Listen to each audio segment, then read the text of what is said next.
Hello and welcome to the second session of Film 256, the Underground films. Remember last week we talked about the rise of avant-garde movements in Europe, inspired by Dadaism and Cubism after World War I, and films such as La Belle Mécanique and A Man with a Movie Camera. However, immediately after, in a couple of decades, we see the demise of the avant-garde schools of filmmaking, such as Soviet montage school in Europe. One reason for the demise of avant-garde art in Europe is things like Stalinism, fascism, the Depression era situation. The avant-garde editing, for example, became something like a passé after the 30s until the late 1960s when we have the Czech New Wave. Today we are going to talk about the history of avant-garde filmmaking and underground films in the United States. Since the dominant modes of filmmaking in the United States is Hollywood, usually the underground cinema is defined based on what is not Hollywood. However, that was not always the case in early American cinema before the standardizations of Hollywood conventions. Film historian Christine Thompson suggested that a narrative Hollywood cinema started sometimes between 1913 and 1917. Another film theorist, Tom Gunning, theorized that before the birth of classical Hollywood cinema in 1913, prior to that standardizations of classical cinema, American cinema was a non-narrative cinema. It was a cinema of spectacle. It was a kind of cinema that today we would call it an avant-garde filmmaking. So early American cinema, like between 1895 to 1913, was a cinema of a spectacle. It was a non-narrative cinema. It was a cinema of shock, confronting the viewers. And even when they were based on narrative fictions, they were choosing stories that people knew at that time, famous stories like Uncle Tom's Cabin. So that the audience didn't have to focus on the storyline or character development, but the visual elements of that cinema was attractive for the audience. So in that cinema, to quote Tom Gunning, what was important is that the impulse and excitement from the image. After the standardizations of Hollywood cinema, the earlier filmmakers would think of themselves as amateur filmmakers because a professional in Hollywood or in the United States is someone is hired by a company like major Hollywood studios and make profits for the producers. And think about the fact that filmmaking was not something accessible, something unexpensive as and easy as today. We are going to see a movie in this course that is shot by the director's cell phone. With the digitalization, it's much easier to make an independent film now. But at that time, non-Hollywood movies were just amateur films. Another thing to consider is that these movies, non-Hollywood movies, didn't survive at that time because there was no such a thing as National Archive or film libraries. Studios were archiving their own movies. It was different than, for example, those Russian films that we saw last week that they were um, kind of supported in production and preservations by the leaders.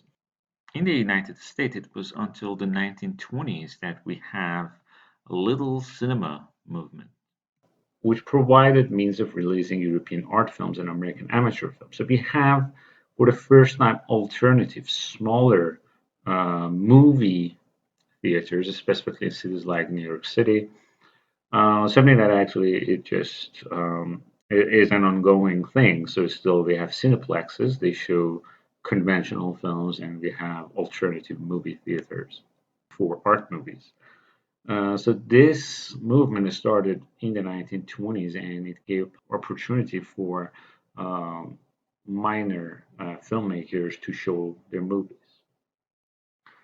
So I'm going to talk about an example of early avant-garde exhibitions in the 20s and how they were different from the European modernist tradition. The whole thing is that this periodization of um, film history, specifically in terms of avant-garde, that rejects the dominant mainstream ideologies and politics is a little problematic. Like even especially with American cinema being always divided with like post-war Hollywood, pre-war Hollywood, and then television and the rise of digital filmmaking. So the whole things of creating a parallel history for underground films is a little bit Problematic, but it's still useful because these films were responding to certain aspects of the dominant culture and the dominant ideas coming from mainstream media.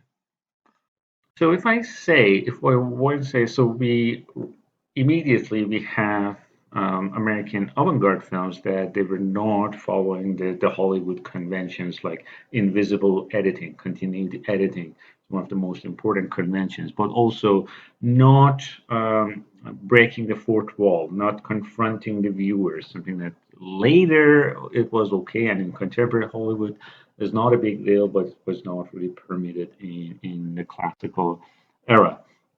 For example, in the narrative continuity.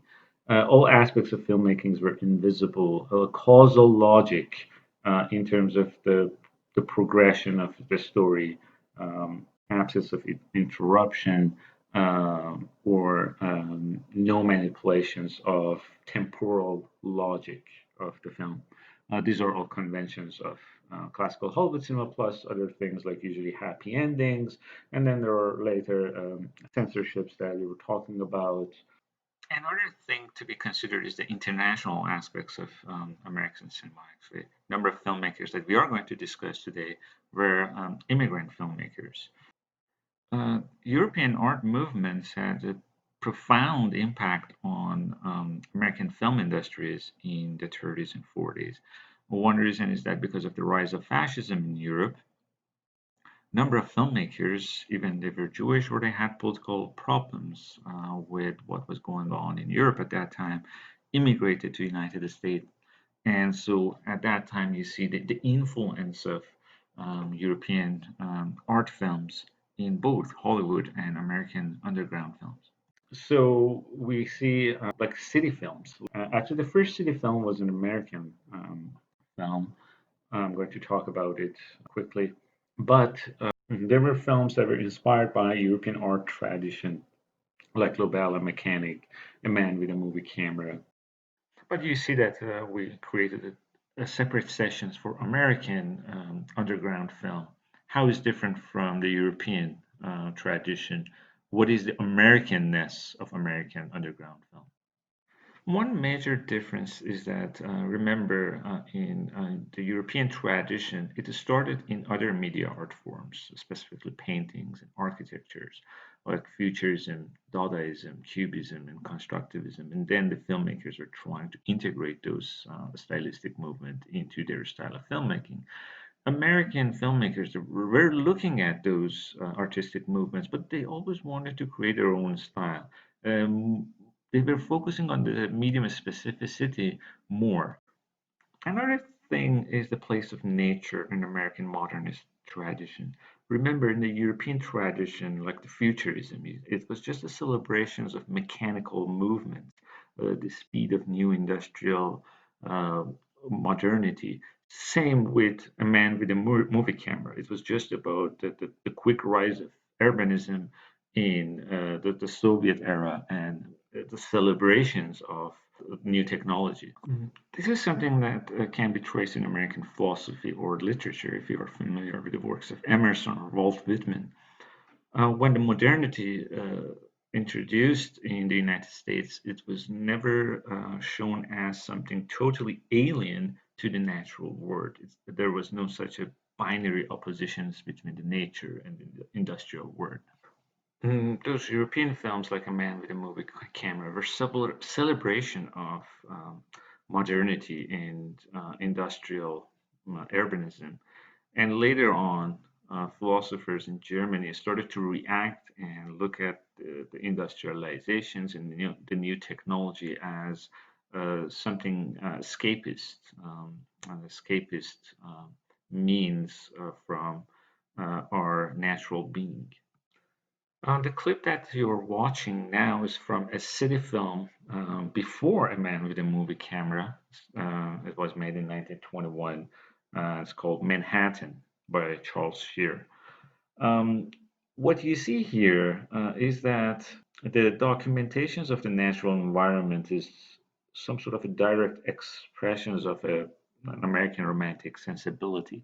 The movie begins in the ocean and is showing the natural world, and like the man with the movie camera, it shows different aspects of modernity and industrialization. The bridge, the architecture, for example, the how it's just it's kind of astonishing in front of a human figure. But at the same time, when the movie ends, it ends with a scene of sunrise, and just you see that it's somehow it's faded and into the image of the city of Manhattan. It's not something separatable. Nature is part of urbanism. Now I want to talk about another film, The Life and Death of 9413, a Hollywood extra that was made in 1928, and talk about the idea of self-reflexivity, specifically in American modernist art. It's a movie about film industry and movie business. This movie is an important one called The Life and Death of 9413, Hollywood extra. This film is parodizing Hollywood dream machine and the treatment of the audience and the actors, both of them, as mechanical objects, depersonalizing, dehumanizing the audience and the workers. You see the camera work, it says Greg here down there. It's actually Greg Toland, and actually it's going to be an important figure in history of American cinema. Eric Toland, this movie is made by a budget of less than $100. The cinematographer, Greg Toland, created all these innovative techniques and mise en scène and interesting expressionist formalist lighting in this film. And he was going to film Citizen Kane. If you've seen Citizen Kane, at the end credit, actually his name is as big in the credit sequence as the name of the director, Orson Welles, because Orson Welles wanted to say that that was a cinematographer's film. So a Hollywood movie or something that Citizen Kane was made in Hollywood, but also rejected and detested number of Hollywood conventions and changed the Hollywood film industry forever in the United States.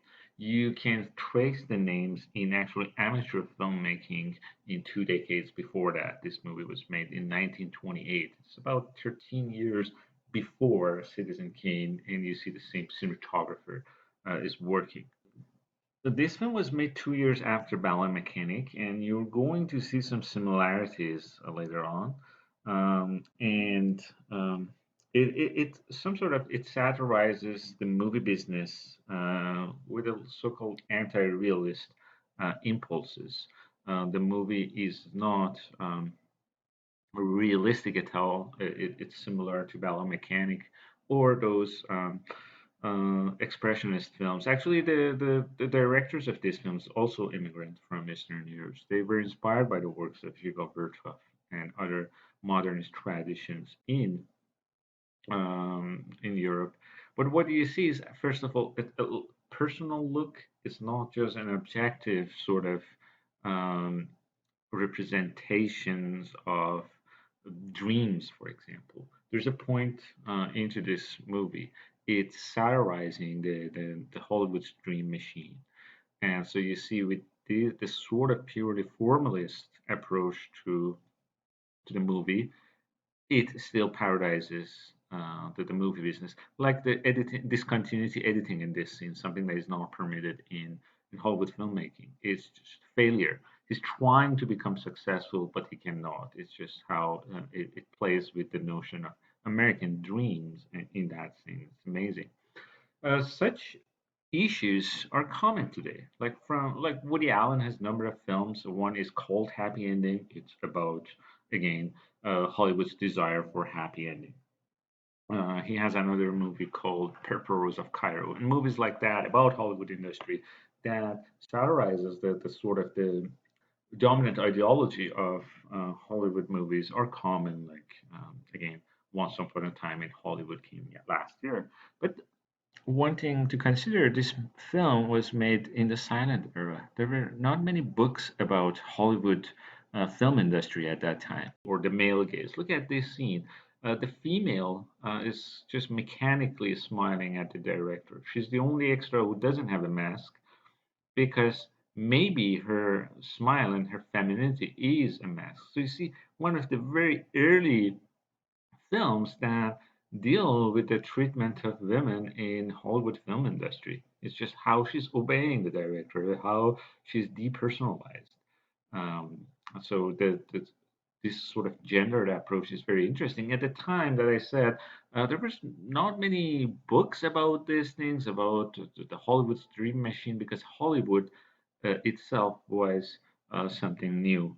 Other characters are wearing masks, other extras. The dehumanizations working like that for the male actors.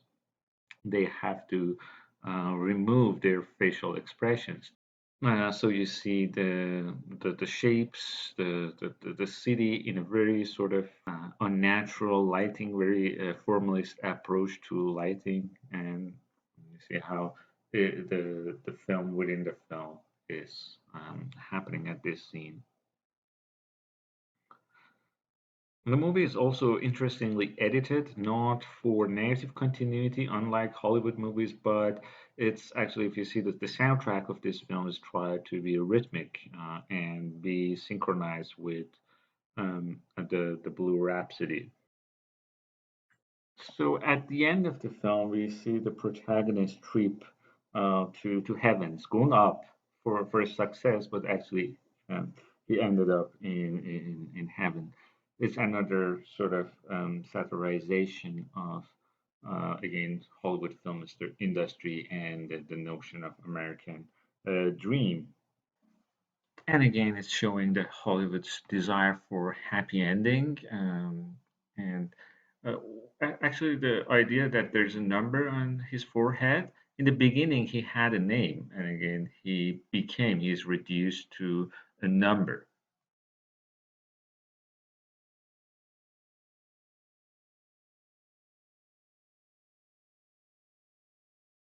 So let's move on to post-war American avant-garde exhibitions.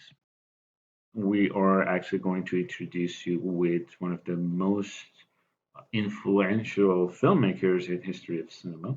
Started as an underground sort of again artist, Maya Deren. Maybe she's the most important figure in the history of underground cinema with her innovative techniques and cinematography. So in the post-war era, and Maya Deren is again, I think, is coming from immigrant family. I think they came from Ukraine. We see the rise of non-Hollywood film, and again, movie theaters, smaller movie theaters are one reason, but also it's about the new generation.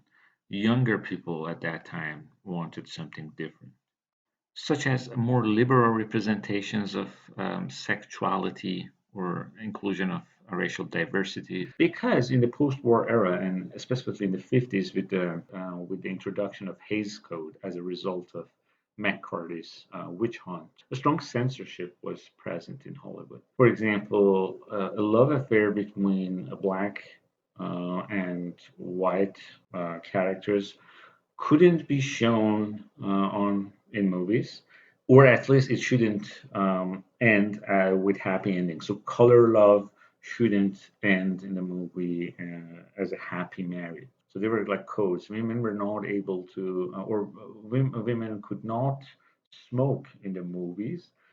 Even husband and wives in the movies, if they were in the same bed, one of their feet should be on the ground. Or if they wanted to put the full figure in the bed, supposed to show them in two different beds with distance between them.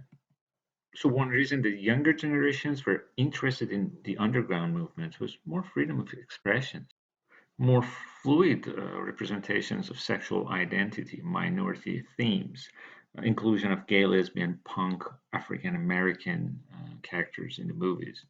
So the younger people wanted to go into a small movie theater to see either European films or certain American films that were different from the dominant reactionary white culture. Another American quality of these films, and something that actually we saw in the previous films, is the idea of self and innermost feelings. Remember in the previous sessions with the man with the movie camera, for example, the director wanted to eliminate human agency. For example, that scene with truly automatic camera, the robot camera dance, and also placing the camera in strange places that human could not go. Just the celebrations of mechanical movements without the presence of human subject. Remember the quinoa, the perspective of the machine, the perspective of the fully automatic camera. And in a futurist film like Ballet Mécanique, there was no personal touch in the film. American indie filmmakers, however, were always interested in the interior subjectivity, the interior psychology, personal signature. Still, they are constructing a new reality. So not interested in the straightforward representations of the self. Hollywood women directors are always on the margin, and in the case of Maya Deren, her treatment of body in her films had something personal to it. The centrality of female look, and in fact, she was against the use of tripods in films because she wanted the camera to imitate the flexibility of human body and the personal movements of the filmmaker. So the camera should be part of a body. Stable images constructed by tripods were not personal enough for someone like Maya Deren. Maya Deren was the most profound figure among the American indie filmmakers at that time. And you're going to watch one of her films this week. the psychological experience of interiority, as I said, was very important to her. But the representation of body and also the manipulation of time and the space. She knew the medium's potential for showing time in a peculiar way, not the way that is usually shown in Hollywood films with a very standard temporal logic, but As philosophers such as Gilles Deleuze or Harry Bergsons would suggest, as something durative and internal. in an objective way, the way clocks are represented in our society in sort of measured units of time. Interior experience of time is very fluid and is multi-layered. And she understood that cinema actually can help us sort of reimagine how we experience time by our interior psychic as something heterogeneous, as something fluid, as something that is always in constant changing, um, continuous, immeasurable. For example, when we experience deja vu, and the society usually labels that as something schizophrenic, this multi layered experience of time. I have a quote by my Darren: the techniques which I have described would have been of no interest at all if they were not conceived for the purpose of conveying meaning. One thing is that it seems that they're just surreal dreams, like a movie by that we are going to see different later on in this course. Un Chien de Loup by Louis Buñuel. Like if when you look at it, like parts of it, you think that it's just a surreal sort of dream with no meaning or narrative logic. Actually, if you pay attention and if you watch it even more than once, and I encourage you if you have time to watch twice, you are actually going to see a logic and a clear sort of storyline. It just is a very complex, as I say, it's a very peculiar look at narrative development and experience of time.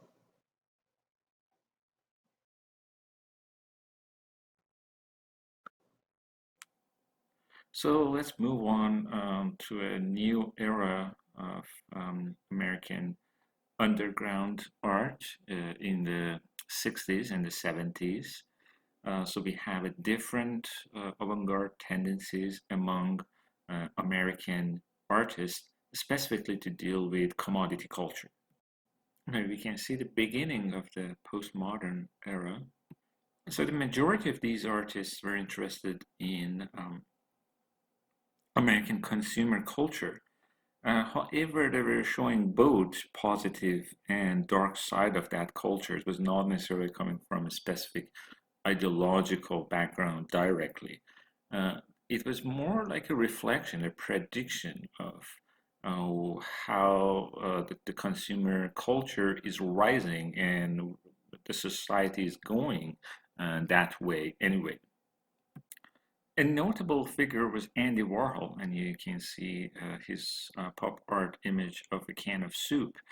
He came actually, his background came from an immigrant family, and he grew up in Pittsburgh and then moved to New York City when he was young. His art, because of its flatness, received negatively by some art dealers at that time as anti art. Some critics say that you can trace Instagram culture or the internet culture in general in Andy Warhol's photograph. Look at that Marilyn Monroe's picture. Different prints, all in flat. It's just a repetition with different reproduction of a celebrity image with little differences each time. So it's going into that sort of direction. So the whole thing is that our minority identity should circulate, so that the job of the artist is to recontextualize all these things and kind of allow the flow of something like queer image, for example, into the mainstream art. And the mainstream art is not something different than mainstream media anymore. A can of soup is an art. There's no idea of hard, sort of high art anymore. A dollar, so really is just any art form is just the material that is circulated. Not that it's just he randomly choosing this image. There's also really interesting philosophical ideas behind each of these actual images in Andy Warhol's pop art. But you can see they're unrealistic, they're flat, high contrast color. They remember like those at those time computers are very sort of simplistic. That we didn't have this sort of sophisticated computers and internet at that time. But it seems that he really knew the direction that the American culture was going. It seems that some people say that his art in the 60s is what the internet is in our contemporary societies. And he has actually quotations about how a computer could be an artist or something. He knew exactly what his art meant, so he made all these interesting pop arts. At some point, he tried to create movies, and they described them because of their sort of bizarre qualities. Some critics as anti-film. His movies can be seen as a protest against capitalism, not in a direct form, but when we know in capitalism, everything is about accomplishment. Time is money. Everything should be measured, even your time. There's no such a thing as leisure time. So he creates this kind of pornographic film, for example, one of his films in 1963 called Blowjob. And it's just one shot for minutes, and it's the image of a man who receives a blowjob. So this act that is supposed to be very exciting in our sort of um, dominant culture with the sort of so-called the rise of pornographic images, all of a sudden is becoming an experience of boredom. Definitely, you don't see anything exciting. You don't see the action, and what you actually experiencing the facial expressions of the character is um, some sort of a boredom, maybe. You don't know. So the way that we engage and the audience would engage with this film is the idea of ambiguity. So remember that the goal of capitalism is to eliminate the production time. The passage of time that is not purposeful should be eliminated. Everything is about accomplishment. So in pornographic image, usually we have that exciting moment, the action. You have to focus on the action and one orgasmic moment, a climax at the end. All these things are not shown in this film. What you experience is the experience of boredom or anyway some sort of ambiguity. So the treatment of duration in this scene is radically different. Actually, if you focus on his facial expressions at this image, you can see that it's actually shot in slow motions to add the abstract quality of the, the topic. That is kind of just an exercise in endurance, unlike its title. So Warhol is a figure known in history of American art as a movement called Neo-Realist. So a number of other artists started gathering ideas from other cultural objects such as cars, celebrities, and comics and integrated them into their artwork. But the treatment of duration is really interesting in his films. He has another movie called Sleep. He's filming a man sleeping for 6 hours in one single shot. He has another movie that I selected for this week and try to see parts of it. It's called Kiss, and you see different kisses on the screen, heterosexual and homosexual ones. It's all about seeing media images in unmediated ways. The last figure, most controversial figure, and again, you chose to take this course known as underground cinema, so you're expecting things that were not conventional, definitely. But I still need to give a warning regarding this film. And it was highly controversial in terms of, specifically in terms of the display of sexuality. In the time, actually, the number of theaters wouldn't show this film, the films of Jack Smith. And um, there was a story of actually a police attacking the movie theater, the midnight movie theater, showing one of Jack Smith's film, the most important, the most famous one, Flaming Creatures, that I wanted to show it first, and they took the print. So there was a strong sort of um, negative reactions to his movies at the time.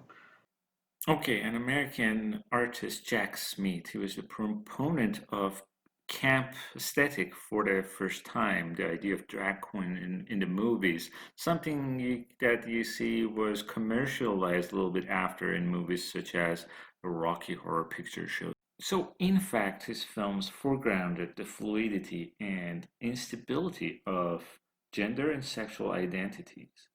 His films celebrated in their free expressions, and at a time when these things were seen in a more rigid terms, you wouldn't expect a positive reaction necessarily from public to these films.